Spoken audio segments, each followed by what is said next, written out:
सभी साधकों को प्रणाम। गुरु गीता महात्म्य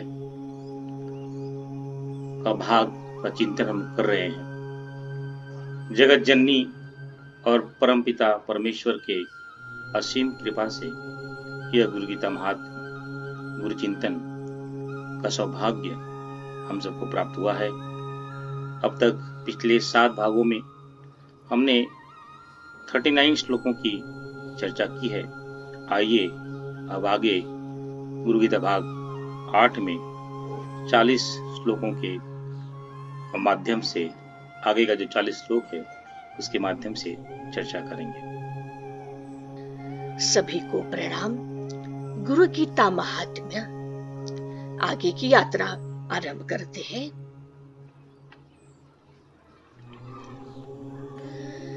यस्या मतम तस्य मतम, मतम यस्य न वेद सः। जो कहता है कि मैं ब्रह्म को नहीं जानता है, हालांकि वही ज्ञानी है, वही ब्रह्म को जानता रहता है। दूसरी तरफ जो कहता है कि मैं जानता हूं, मैं उसे जानता हूं, वह नहीं जानता है। अनन्य भाव भावाय, उनके जैसा और कोई नहीं है, वही है, वही एक सत्य स्वरूप ब्रह्म का भाव लिए हुए है।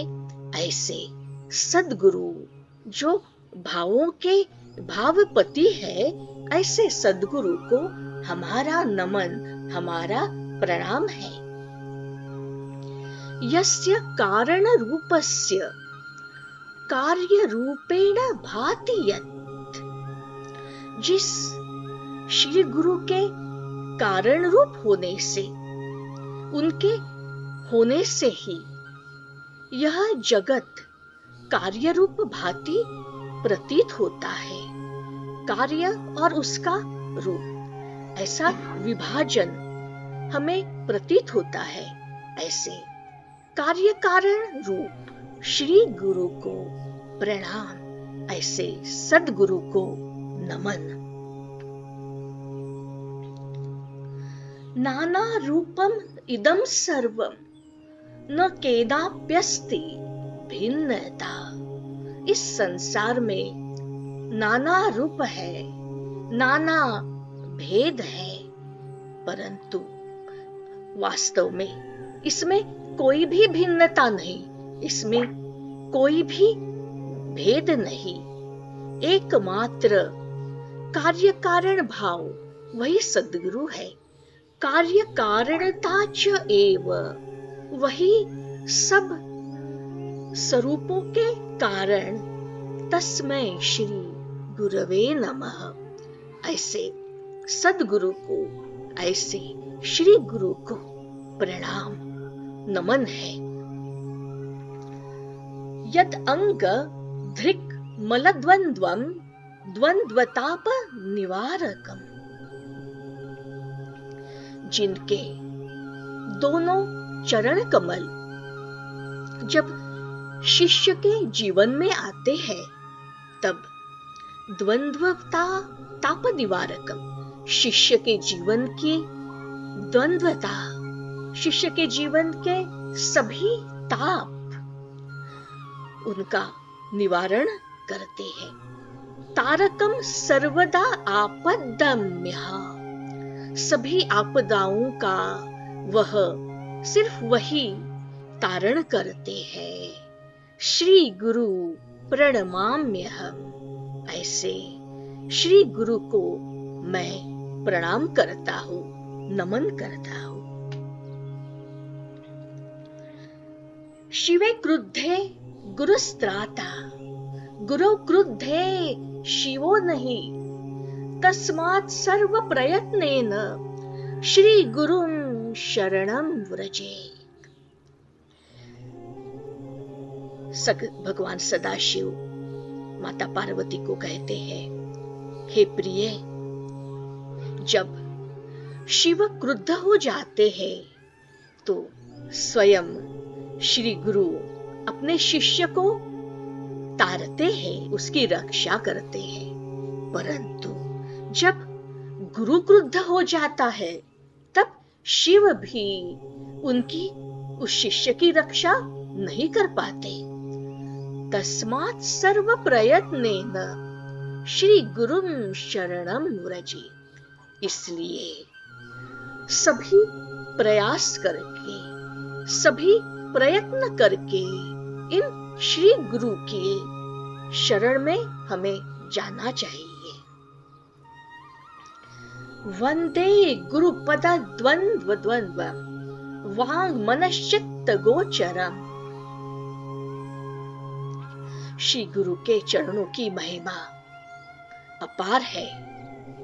उन गुरु के चरण कमलों में हमारा वंदन है।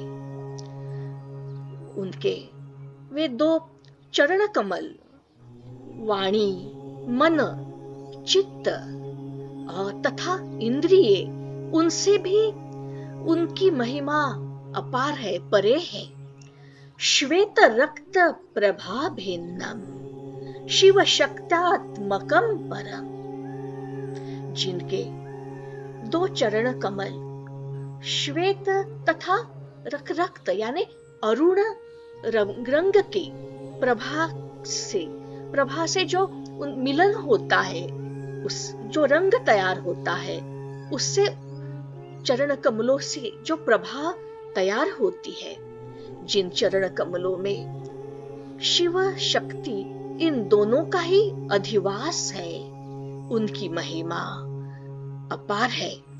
ऐसे परम चरण कमलों में मैं बारंबार वंदन करता हूँ, नमन करता हूँ।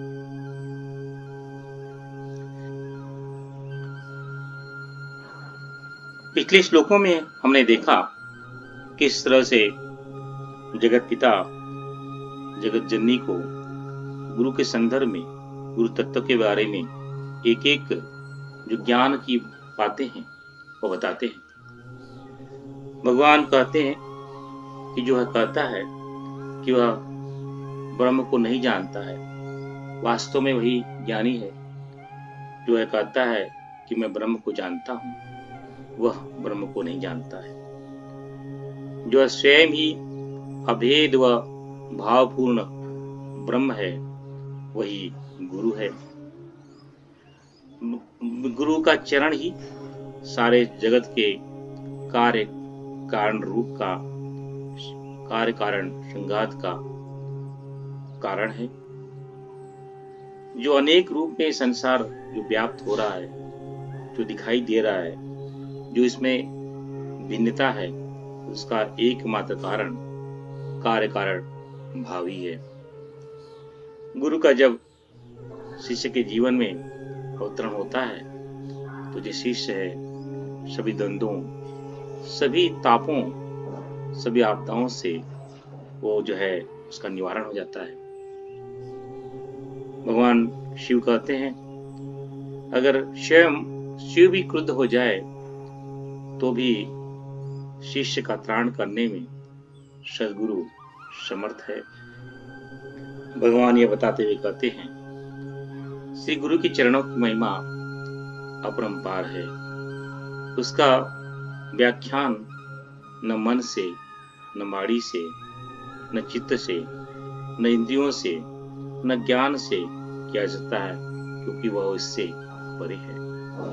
वास्तव में गुरु चरण कमल ही परम शिव और पराशक्ति का सहज वासस्थान है।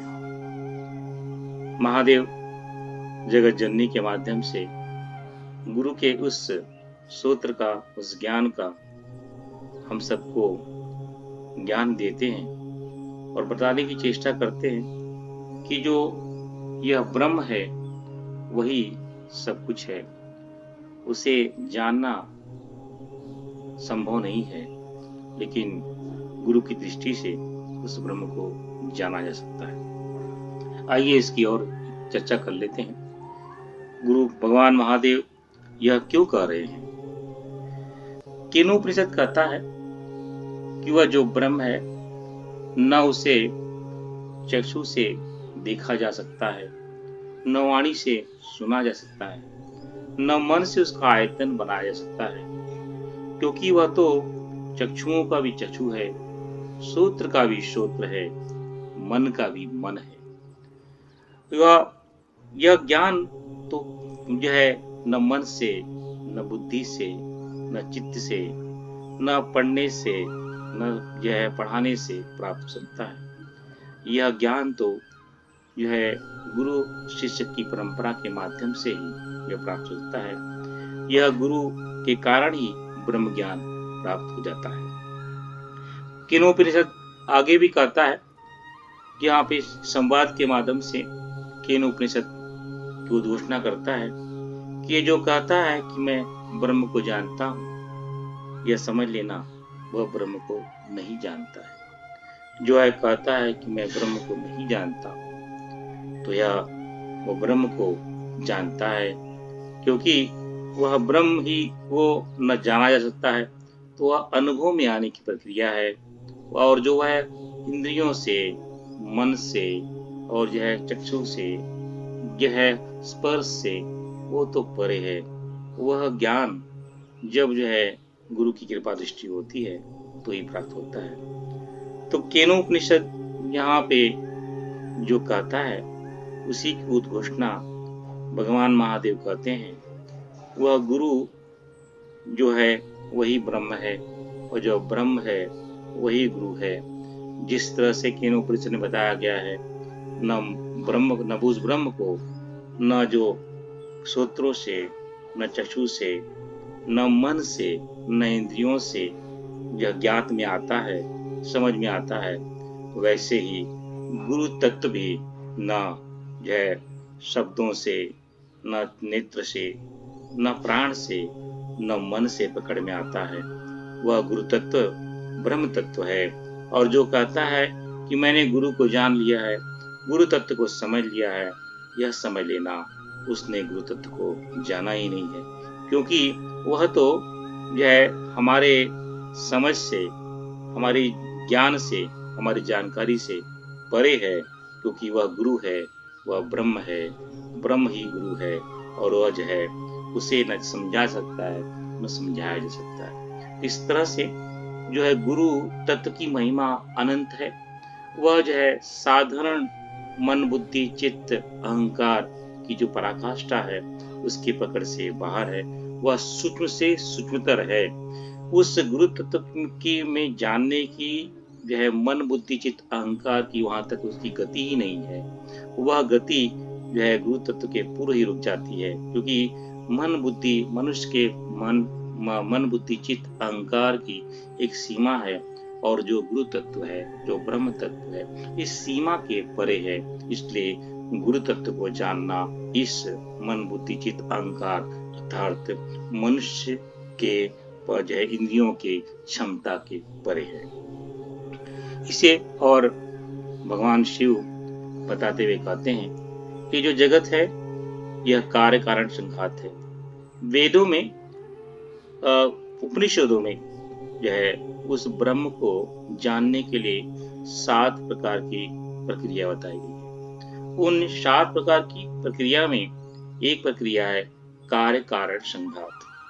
कार्य कारण संघात के अर्थात कि जहां से जिस चीज का प्रकटीकरण होता है, जिस चीज को उत्पन्न होता है उसे कारण कहते हैं, और जो चीज प्रकट होता है या उत्पन्न होता है उसे कार्य कहते हैं। जैसे कि ओमकार की झंकार से माया, शक्ति या प्रकृति या गायत्री प्रकट होती है। यानी यहाँ पे ओम जो है, जो ब्रह्म है, वह कारण हो गया, शक्ति, माया, प्रकृति, गायत्री कार्य हो गई। शक्ति के अंदर ही जो है गुणवत्ता होती है, उस गुणवत्ता के कारण ही ईश्वर जीव जगत की टिकड़ी बनती है। इसका अर्थात ये हो गया, जो शक्ति है वह कारण हो गया, और ईश्वर जीव जगत है उसके कार्य हो गए। ईश्वर के प्रादुर्भाव से ही जो है जगत बनता है। इसका तात्पर्य ये हो गया, ईश्वर जो है जगत का कारण हो गया, और जो है जगत है ईश्वर का कार्य हो गया। जगत से ही तन्मात्रा का प्रकटीकरण होता है। इसका तात्पर्य हो गया तन्मात्रा ही जगत का कार्य है और जो है जगत है जो तन्मात्रा का कारण है। तन्मात्रा से ही पंचभूतों का प्रकटीकरण होता है। कहने का तात्पर्य है पंचभूत ही तन्मात्रा का कार्य है और तन्मात्रा ही पंचभूत का कारण है। पंचभूत का प्रकटीकरण तन्मात्रा के कारण होता है। पंच महाभूत में स्थूल और सूक्ष्म भाव होते हैं। जो स्थूल भाव होता है, स्थूल पंच महाभूत होता है, उसके कारण से लोक प्रकट होते हैं। कहने का तात्पर्य है लोक स्थूल पंच महाभूतों का कारण है और लोक हैं यह स्थूल पंच महाभूतों के कार्य है। इन लोकों में अलग अलग जीव का प्रकटीकरण होता है। कहने का तात्पर्य है कि जीव वह लोक का कार्य है और लोक है जीव का कारण है। तो और जैसे इन जीवों में अलग अलग योनियां प्रकट होती हैं। उन योनियों में माता पिता, जिन जीव के कारण जीव में संपर्क होता है, उन संपर्क में माता पिता बनते हैं। यानी जीव ही कारण है, माता पिता कार्य है। माता पिता के संपर्क से ही पुत्र और पुत्री का प्रकटीकरण होता है। कहने का तात्पर्य है यह पुत्र और पुत्री ही माता पिता के कार्य हैं और पुत्र पुत्रियों का कारण ही माता पिता है। यह कैसे इससे कार्य कारण संघात करते हैं। यानी जैसे कि पृथ्वी आकाश से वायु का प्रकटीकरण होता है। यानी वायु आकाश है वह कारण है, वायु कार्य है। वायु से अग्नि का प्रकटीकरण होता है। इसका कहने का तात्पर्य है कि वायु कारण है और अग्नि उसका कार्य है। जो इस तरह से कार्य कारण संघात के माध्यम से उपनिषदों में एक विधि बताई है। इन अलग अलग सातों विधियों में एक विधि है, उस ब्रह्म को जानने की विधि है कार्य कारण संघात। यानी हर कार्य का कोई न कोई कारण होता है और वह कारण भी किसी का कार्य होता है। यह श्रृंखलाबद्ध चलती रहती है। अगर वो श्रृंखला जहां पे आके रुक जाती है, जिस कारण का जो कारण किसी का कारण ही है, वह ब्रह्म है, आत्मा है, ओम है। इसी के लिए यह क्रिया इसके माध्यम से जो अंतिम कारण है, जो मूल कारण है, वही ब्रह्म है, वही ओम है, वही शिव है। इस कारण कार्य कारण संघात से हम जान सकते हैं हम कौन है। जिससे हम अपना अवलोकन करें, यह शरीर कौन है, इसमें हमें ज्ञान होगा। यह शरीर तो कुछ नहीं है, स्थूल शरीर है। स्थूल शरीर के अंदर सूक्ष्म शरीर है। अब अगर हम और चिंतन करें तो अरे स्थूल सूक्ष्म शरीर तो कारण शरीर के कारण उत्पन्न हुआ है, यानी सूक्ष्म शरीर तो कार्य है। और चिंतन करें तो समझ में आएगा ये जो कारण शरीर का उदर भाव तो तुरीयावस्था से हुआ है, यानी तुरीया कारण है और सूक्ष्म कारण शरीर उसका कार्य। यह जो अंतिम जो मूल है, जो बदलता नहीं है, एक निष्ठ है, सत्य है, वही ब्रह्म है। तो ये पूरा जगत है और जगत की प्रत्येक प्रक्रिया है कार्य कारण भाव से बनी हुई है। इसी प्रक्रिया को कार्य कारण संघात कहते हैं। हर कार्य किसी न किसी कारण के वजह से होगा और वह कारण भी किसी के कार्य किसी के कार्य के कारण होगा, वजह किसी का कार्य होगा। यानी कार्य कारण की जो श्रृंखला है वह चलती रहती है। जो अंतिम कारण है, उस कारण का वह कारण किसी का कारण नहीं है, वही ब्रह्म है, वही सत्य है। इसलिए तो ब्रह्म को एक कहते हैं। पूरे जगत का मूल कारण ब्रह्म ही है। तो उपनिषद में इस तरह से कार्य कारण संघात को प्रक्रिया बताई गई है। महादेव कहते हैं यह जो गुरु है वही इस कार्य कारण का संघात का प्रमुख कारण है।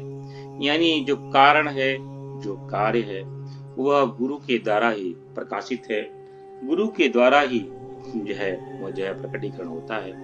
यह जो कार्य कारण की जो प्रक्रिया चलती है, जो भाव चलता है, वह गुरु के कारण चलता है। यह साधक जीव है, उसे समझ में नहीं आ सकता जब तक, यह साधारण जीव को समझ में नहीं आ सकता जब तक उस पर गुरु की कृपा दृष्टि नहीं होती है। जब गुरु की कृपा दृष्टि होती है तो समझ में आता है ये जो जगत का कारण जो भाव चल रहा है, उसका एकमात्र कारण गुरु ही है, गुरु ही है, गुरु ही है। और यह गुरु कौन है? क्योंकि यह गुरु ये इसलिए है क्योंकि गुरु ही ब्रह्म है, ब्रह्म ही गुरु है, गुरु ही शिव है, शिव ही गुरु है। तो महादेव यहाँ बताने की चेष्टा करते हैं कि जगत का कार्य कारण भाव जो है, संघात है, उसका मूल कारण गुरु ही है, क्योंकि गुरु और कोई नहीं है, वह ब्रह्म चेतना ही है, वह शिव चेतना ही है। महादेव आगे बताते हुए कहते हैं कि जब मनुष्य के जीवन में जो है जिज्ञासा आती है, वैराग जागता है, और उसके अंदर जो है वेद को जानने की प्रगाढ़ इच्छा होती है, और वह जो है व्यक्ति विशेष में वह जो है अपनी श्रद्धा और भावना को एकनिष्ठ करता है, वेद के ज्ञान में अपनी भावना और श्रद्धा को एकनिष्ठ करता है, तो वह साधारण मनुष्य से, साधारण जीव से वह जो है शिष्य बनता है। जब शिष्य बनता है तो उसके जो है गुरु का प्रकटीकरण होता है, और जब गुरु शिष्य के जीवन में आता है तो जो है साधारण मनुष्य के और साधारण जीव के जीवन में 4 तरह के द्वंद्व होते हैं। भौतिक द्वंद्व, शारीरिक द्वंद्व, मानसिक द्वंद्व, सामाजिक द्वंद्व। प्रत्येक क्षण और प्रत्येक पल पे जो है जीवात्मा, मनुष्य इन द्वंद्वों के साथ जूझता रहता है, युद्ध करते रहता है, और जो है बार बार इसी युद्ध के चक्र, प्रत्येक उठते जागते सोते बैठते, दिन हो या रात हो, अंदर हो या बाहर हो, यह द्वंद्व सदैव चलता रहता है। एक क्षण के लिए, एक पल के लिए भी यह द्वंद्व रुकता नहीं है। इसके कारण जो है मनुष्य और जीव हमेशा त्रस्त रहता है, क्योंकि यह द्वंद्व जीवन शरीर के जन्म होने से लेकर के शरीर के प्राण छोड़ने तक यह द्वंद्व चलता रहता है, इसका कोई अंत नहीं है। और शरीर के जन्म लेते ही शारीरिक द्वंद्व, भौतिक द्वंद्व, मानसिक द्वंद्व, सामाजिक द्वंद्व उसका पीछा नहीं छोड़ता है। लेकिन जब मनुष्य के जीवन में, जीवात्मा के जीवन में, जब वह जीव है, जब शिव और जो है जब वह जीव या मनुष्य शिष्य बनता है तो गुरु आता है, तो उस द्वंद्वों से उसे छुटकारा मिलता है, क्योंकि उसे ज्ञान हो जाता है यह जो इन द्वंद्वों के पीछे में जो पड़ा हूँ इनका कोई अर्थ नहीं है, क्योंकि यह किसी भी कारण का यह कार्य है, और जो मूल कारण वह ब्रह्म है। यह कारण, यह जो हमारे सामने जो द्वंद्व दिखाई दे रहे हैं, इसका मूल कारण और है। वह मूल कारण है मेरा ज्ञान है, मेरी आसक्ति है, मेरा अभाव है। जब उस मूल कारण को वह समझ लेता है गुरुदेव के माध्यम से, गुरु सत्ता के माध्यम से, और गुरु चेतना उसके शिष्य के जीवन में जो है जप, ध्यान, स्वाध्याय लेके आते हैं, इन क्रियाओं के माध्यम से वह ज्ञान से ज्ञानी बनता है, और ज्ञानी बन करके जब वह अपने आप को जानता है, मूल तत्व को समझ लेता है, तो वह द्वंद्वों से, जो है द्वंद्व की भौतिक, मानसिक, सामाजिक, शारीरिक जो द्वंद्व चलते हैं उसका निवारण हो जाता है। महादेव कहते हैं इन 4 द्वंद्वों के साथ साथ मनुष्य का जीवन 3 संतापों से जो है लगा रहता है। हर क्षण हर पल 3 संताप से जो है इसके साथ में उसका संवाद होता है। यह संताप है आदि भौतिक संताप, आदि दैविक संताप, आध्यात्मिक संताप। इन तीनों संताप के कारण वह जो है जन्म मरण के चक्कर में पड़ा रहता है, अलग अलग लोगों के चक्कर में पड़ा रहता है, और अलग अलग ब्रह्मांडों के चक्कर में पड़ा रहता है। इन चक्करों का छुटकारा प्राप्त करने का एकमात्र जो है मार्ग है, वह है गुरु चरण और गुरु तत्व का जानना। जब जो है शिष्य के जीवन में गुरु का प्रकटीकरण होता है, जो वह इन आदि भौतिक, आध्यात्मिक और जो है आदि दैविक संतापों के को समझता है। यह संताप तो जो है का उद्देश्य, ये कार्य अलग है, यह किसी कारण से पैदा हुए हैं, किसी कारण से इनका उदरभाव हुआ है, और वह जैसे जैसे गुरु के मार्गदर्शन में उस मूल कारण की खोज में लग जाता है, तो जो है ये आदि भौतिक आदि दैविक आध्यात्मिक संताप उस शिष्य के जीवन से क्षय होने लगता है, और वह इन कार्य कारण के भाव से मूलतः उस ब्रह्म चेतना कारण भाव को जान लेता है, जो गुरु चेतना को जान लेता है। और इस तरह से गुरु के जीवन में आने से शिष्य के जीवन में द्वंद्व और ताप का निवारण हो जाता है। इसलिए गुरु को महादेव ने यहाँ पे द्वंद्व और ताप निवारक के नाम से घोषणा की है। गुरु की जो चेतना है वो प्रगाढ़ है, इसलिए महादेव कहते हैं वह जो गुरु चेतना है जो है परम है, वो श्रेष्ठ है, उससे श्रेष्ठ कुछ भी नहीं है, और उसके चरण कमलों की जो महिमा है अनंत है, उससे न कोई जान सकता है न समझ सकता है। महादेव कहते हैं जो गुरु का चरण है उसकी महिमा अपरंपार है, न उसे न अंतःकरण से समझा सकता है, न इंद्रियों से समझा सकता है, न ज्ञान से समझा सकता है, क्योंकि वह उनसे परे है। इसलिए शिष्य को यह चाहिए सदैव ही सदैव गुरु चरण के कमलों में अपनी एक निष्ठा बनाए रखें, अपना एकमात्र ध्यान गुरु के चरणों में रखें, क्योंकि जो है मनुष्य की या शिष्य की जो क्षमता है वह क्षमता के परे गुरु चेतना है। वह जो है चेतना मन के जो है मनुष्य के या शिष्य के न मन से न बुद्धि से न चित्त से समझ में आ सकती है, क्योंकि वह उसकी परिधि के परे है। न उसे ज्ञानेंद्रियों के माध्यम से समझा जा सकता है, क्योंकि वह इनकी परिधि के परे है। न वह बाहर के विषयों से समझा सकता है, क्योंकि वह इसकी परिधि के परे है। इसलिए महादेव कहते हैं कि गुरु चरण की महिमा अपरंपार है। वह तो न तो मनुष्य के या शिष्य के अंतःकरण से, न इंद्रियों से, न उसके ज्ञान से समझ में जा सकता है। जैसे ब्रह्म चेतना को न मन से, न वाणी से, न बुद्धि से समझा सकता है, वैसे ही गुरु चरण के कमलों की महिमा को भी न मन से, न बुद्धि से, न स्पर्श से, न रूप के माध्यम से समझा सकता है, क्योंकि वह उससे परे है। वह भगवान शिव यहाँ पे गुरु चरण की महिमा बताते हुए कहते हैं कि गुरु का जो चरण ही है वह तो परम शिव और पराशक्ति के समान है। उसमें दोनों तत्व समाये हुए हैं, वो उसमें पुरुष तत्व और प्रकृति तत्व भी है, उसमें महाकाल और महाकाली का भी तत्व है, उसमें शिव और शिवा का तत्व भी है, उसमें ब्रह्म और गायत्री का भी तत्व है। वहां पे वह जोड़े में काम करते हैं। गुरु का जो चरण जो है पादुका है, चरण पादुका है, जो चरण कमल है, उसी में परम शिव और पराशक्ति का समावेश है। यानी जो जीव की गति है, जो शिष्य की गति है, गुरु के चरणों में है। अगर उसका सतत ध्यान गुरु के चरणों में होता है तो उस चरण के माध्यम से, उस कृपा दृष्टि के माध्यम से शिष्य को जो है उस परम शिव और पराशक्ति का ज्ञान का भंडार ज्ञान मिल सकता है। इसलिए तो महादेव का आदेश है कि हम सभी शिष्यों को अपनी निष्ठा, अपनी भक्ति, अपनी एक रूपता सिर्फ और सिर्फ गुरु चरणों में ही रखनी चाहिए। गुरु चरणों में ही जो है उस पराशक्ति का अनुभव है, जो है उस गुरु चरणों में ही उस परम शिव का जो है ज्ञान है।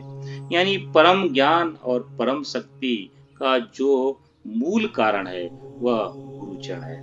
जो है शिष्यों को यह महादेव का आदेश है। महादेव यह घोषणा करते हैं प्रत्येक शिष्य को आप जो है गुरु चेतना के में की जो उत्पत्ति का स्थान है गुरु चरण कमल, उसमें ही ध्यान लगा करके जो है अपनी भक्ति को जो है प्रकट करना चाहिए, क्योंकि उसी गुरु चरण में ही वह मेरा वास है और जगत जननी का वास है। तो इस तरह से महादेव के आदेश के अनुसार हम सब शिष्यों को चाहिए कि हम सदैव जो है उस गुरु चेतना के चरण पादुका में अपना ध्यान लगाएं, और क्योंकि उसी चरण पादुका से ही परम शिव और पराशक्ति का दर्शन और ज्ञान और शक्ति का भाव प्रकट होता है। यह इसलिए महादेव ने गुरु शक्ति को, गुरु चेतना को, गुरु तत्व को परम शिव और पराशक्ति के नाम से वह प्रकट किया है। हम सब ने महादेव के आदेशानुसार महादेव के संरक्षण में यह देखा कि महादेव कहते हैं ब्रह्म को कोई नहीं जान सकता, क्योंकि वह जानने समझने की प्रक्रिया के परे है। मनुष्य की क्षमता नहीं है, जीवात्मा की इंद्रियों की क्षमता नहीं है कि वह उसे समझ सके और उसको जो है जान सके। इसलिए जो वह कहता है कि मैं ब्रह्म को जानता हूँ, तो यह समझ लेना कि वह नहीं जानता है। वह जब, क्योंकि ब्रह्म चेतना तो जो है गुरु चेतना के ही आक्रोश में देखा जा सकता है। जब गुरु चेतना की कृपा दृष्टि होगी तो कृपा दृष्टि के माध्यम से ही उस ब्रह्म को जाना जा सकता है, समझा जा सकता है, क्योंकि वह गुरु ही ब्रह्म है, ब्रह्म ही गुरु है। यह जो, क्योंकि जो है गुरु ही उस जो अभेद जो दिखाई देता है, जो भेद दिखाई देता है ब्रह्म का और जीव का या जीवात्मा का, वह जो है भेद जो है गुरु के कारण ही मिटता है और जो है संपूर्ण जगत का ज्ञान जो है उस शिष्य को प्राप्त होता है। क्योंकि इसका मूल कारण यह है कि गुरु के कारण ही जो कार्य कारण संघात की प्रक्रिया निरंतर चलती रहती है और जो है गुरु के कृपा दृष्टि से जो है शिष्य जो है कार्य कारण संघात के माध्यम से अंतिम मूल कारण को समझ लेता है, जान लेता है और उस समझने की प्रक्रिया में उसे समझ आता है कि यह कार्य कारण संघात कुछ भी नहीं, वह तो सिर्फ गुरु चेतना का ही प्रकाश है।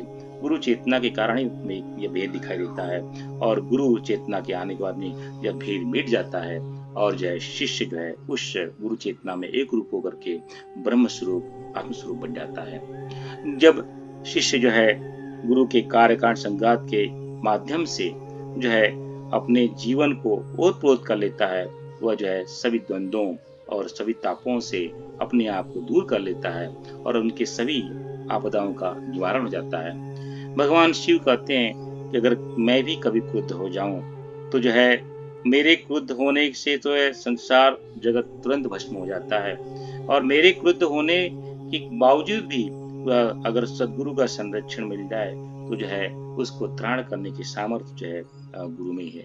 यह तो कहने का तात्पर्य है कि मैं ही गुरु हूँ, मैं ही शिव हूँ। कहने का उद्देश्य है कि मेरा चिंतन करता है, जो शिव का चिंतन करता है, जो गुरु का चिंतन करता है, उस पर मैं कभी भी क्रुद्ध नहीं हो सकता हूँ। मेरी उपाधि दृष्टि उस जीव पे, उस शिष्य पे कभी नहीं पड़ती है। या और महादेव यहाँ पे बताते हैं कि गुरु चरणों की जो महिमा है वो अनंत है। गुरु तत्व की चरण की महिमा अनंत है, क्योंकि न उसे मन से, न वाणी से, न चित्त से, न इंद्रियों से समझा सकता है, क्योंकि वह उनसे परे है और मूलतः गुरु चरणों में ही परम शिव और पराशक्ति का निवास स्थान है।